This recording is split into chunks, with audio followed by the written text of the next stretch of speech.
Ações da Magazine Luiza.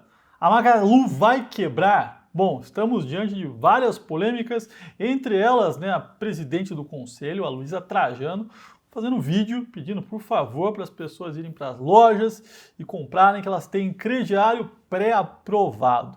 Hoje eu vou fazer essa análise no canal, mas antes de começar, dá um like. Se você não é inscrito, inscreva-se, ative as notificações e comentem. Vocês investem nas ações da Magalu? Eu vou sortear uma caneca do canal e um livro, O Investidor Inteligente. Para participar, basta comentar. O resultado sai na próxima terça-feira, 9h30 da noite, no meu Instagram, nos stories, então aproveite para me seguir lá também. E vamos lá, pessoal? Vamos falar da Magalu, uma ação que tem chamado a atenção dos investidores, dado a quantidade de investidores, pessoas físicas e também pela queda que ela tem apresentado nos últimos meses.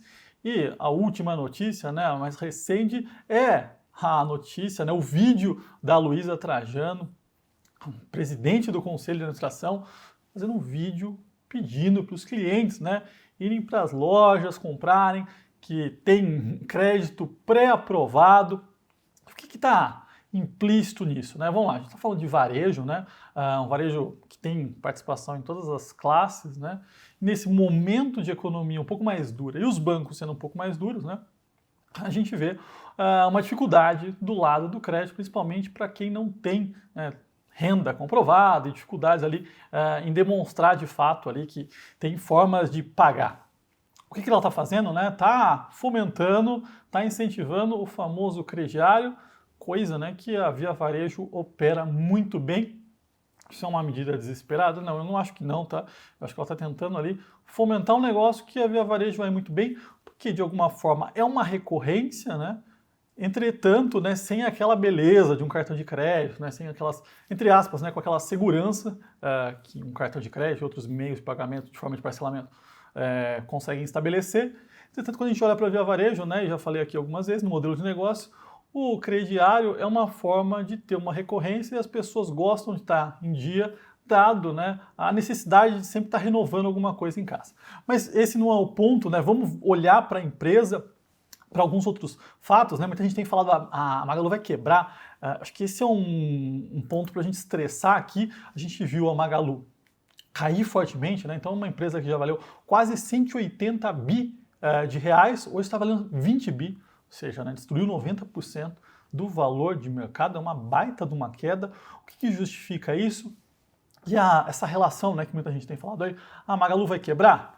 E provavelmente as pessoas olham para o preço da ação. Então, a gente vê uma queda de 90% no preço da ação, é estranho, Mas isso não significa que a empresa está mal operacionalmente. Muitas vezes essas coisas são mudanças de fluxo, um re-rating, entre outros pontos. Não necessariamente elas estão se falando, Então a gente vai olhar aqui para a empresa e ver se de fato tem algum risco. E vamos começar aqui a olhar para a operação. Bom, vou colocar essa tabela aqui. Os dados operacionais 2020, 2021, depois vou mostrar o primeiro TRI também de 22, o resultado da Magalu sai no início de agosto, o segundo TRI, no dia 11, eu vou comentar aqui o resultado, mas quando a gente olha aqui, as vendas, incluindo o marketplace, tive um crescimento de 27% em 2021, Quando a gente olha para o EBITDA, vamos olhar aqui para o ajustado, uma queda de 1,9, mas um EBITDA de quase 1,5 bi. Quando a gente olha para o lucro líquido ajustado, uma queda aqui forte, quase 70%, mas ainda um lucro, tá?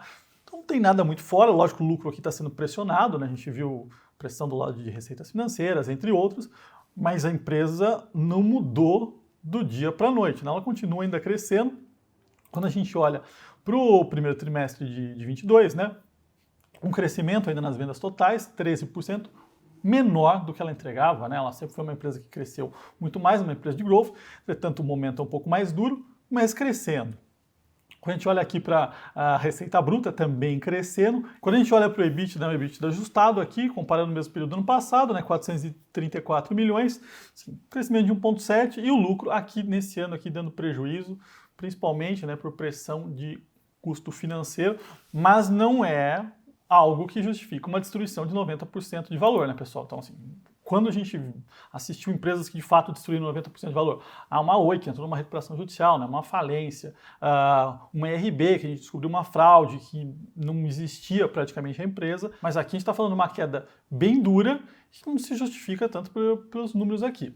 Vamos olhar para a estrutura de capital, né, para a dívida da empresa, que ela tem de caixa, não, porque aqui sim a gente consegue ver se existe algum risco ou não de uma possível quebra. E o que a gente vê, né? Então, o endividamento bruto da empresa, 6,9 bilhões de reais. A pessoa, como de costume, né? Eu deixo esses dados, esses gráficos, tabelas, todos no meu canal Telegram. Então, se você quiser acompanhar já durante o vídeo, entra lá, o link está aqui embaixo. Aí, quando a gente olha para o caixa, quase 2 bi. A gente olha para a dívida líquida dela, né? Estamos falando aqui de 4,9 bilhões de dívida líquida. Entretanto, isso não está contemplando os recebíveis, né? Então ela tem quase 6,5 bi de recebíveis. O que é recebível? Né? Ela vendeu fogão, geladeira, todos aqueles itens que ela vende via cartão de crédito. Ela recebe o dinheiro, mas isso fica numa conta, né? O adquirência ali, e não vem diretamente para o caixa da empresa, mas se ela quiser, ela desconta e traz aquilo. Então é um caixa, né? Então quando você olha para esse caixa líquido ajustado, ela tem caixa líquido de 1,5 bi. Tá? Depois a gente vai fazer algumas contas aqui, eu vou ser mais conservador. Mas dá para olhar dessas duas formas aqui. Aí quando a gente olha, né, para o resultado financeiro da empresa, teve uma pressão forte, né? A gente está falando aqui de 420 milhões de resultado, né, líquido negativo que passa pela DRE, ou seja, né, se anualiza isso aqui, está falando de 1,6 bi de custo financeiro, né, com os empréstimos. Além disso, tem as questões, né, dos recebíveis, né, que provavelmente aqui teve antecipação, então tem uma pressão desse lado. E aí quando a gente olha para o fluxo de caixa, né, da Magalu dos últimos 12 meses, o que a gente vê aqui? Então ela começou, né, considerando aqui o caixa mais os recebíveis, tinha quase 5,9 bilhões de reais, e a gente faz a evolução, né? Teve um lucro de 200 milhões nesse período de 12 meses, um consumo de capital de giro forte aqui, né, de 2,5 bi, pagamento de cabum 0,5 bi, capex 1,3, leasing e juros 800, tá? Então teve um consumo forte. Aí o que ela fez? Emissão de dívida, então a gente viu lá que a dívida bruta dela aumentou de 4,6 bilhões de reais, e um follow-on, né, ou seja, vendeu mais ações, fez uma oferta primária de 3,9 e era uma recompra de 1 bi. Então saiu nesses 12 meses, né, de um caixa de 5,9 para 8,5. Isso é bom? É, mas quando você tira o efeito da dívida e do follow-on, assim, ela teve um consumo bem grande de caixa, né? Se não fosse o follow-on, se não fosse a dívida, as coisas estariam um pouco mais complicadas aqui. Mas por isso que as empresas acessam o mercado de capitais, tá? Então assim, foi um consumo de caixa alto, né? Logicamente, aqui a oferta e a dívida. Então, é de ficar atento, entretanto, não é o final do mundo, né? Ninguém vai quebrar numa situação dessa, longe disso, na minha visão. E aí, quando a gente olha, né? Vamos olhar aqui para o valuation, vamos olhar aqui para os múltiplos da empresa, vou considerar, como eu falei, né? Vou considerar o pior cenário, né? Que é um cenário aqui de dívida líquida de 5,9 bilhões de reais. Estou desconsiderando os recebíveis da conta para ser mais duro aqui nessa conta. E aí o que a Magalu entregou nesse trimestre, né? Um EBITDA aqui de 430 milhões de reais. Então, estou fazendo uma conta aqui bem simples, estou projetando um EBITDA de 1,6 bilhão, nada além do que ela vem entregando, mesmo nesse cenário um pouco mais duro, e um valor de mercado de 20 bi, que a gente chega, né, num múltiplo EV/EBITDA de 15,4 vezes. É um múltiplo próximo, até abaixo do que o varejo é negociado, e bem abaixo do que ela foi negociada, né? 80, 100 vezes EV/EBITDA. Então, assim, ela caiu bastante e hoje ela é negociada num nível abaixo do nível do varejo tradicional. Acho que o mercado está pegando um pouco pesado. Quando você olha para o cenário macro, né, você tem um cenário desafiador, sim. Selic em alta, inflação pressionando, uma atividade econômica menor. Entretanto, né, tudo isso a gente está vivendo aqui já quase um final de ciclo de aperto monetário. Em breve a gente pode ver aí uma mudança, né, início de uma reversão. A economia aqui, apesar de estar um pouco duro, né, a questão para o varejo, a gente vai ver um crescimento melhor do que esperado em 2022. Temos Copa, então tem vários pontos positivos, né, que na margem são positivos. Então não é o final do mundo. Eu acho que existe um certo exagero em relação ao que o mercado vem precificando, né? Precificaram o varejo como um todo, né, não valendo nada, decrescendo daqui para os próximos 10, 20 anos. O que na minha visão não faz sentido, porém, né, teremos volatilidade sim.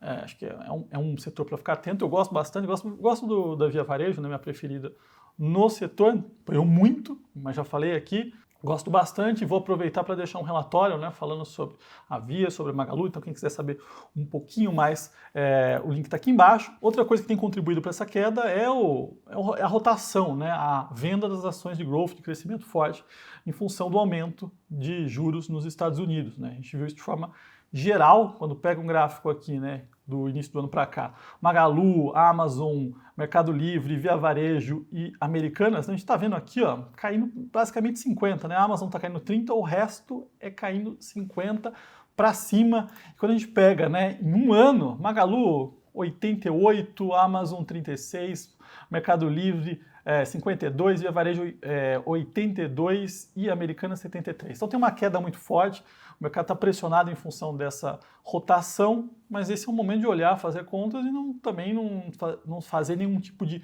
movimento reativo, né? Olha para os números e tem uma certa calma. Tá certo, pessoal? Bom, como eu falei, tem sorteio de livro e caneca. Para participar, basta comentar e acompanhe os resultados no meu Instagram. Todos os gráficos estão no meu canal Telegram e relatório da Levante. Se você gostou do vídeo, dá um like, se inscreva no canal e até o próximo.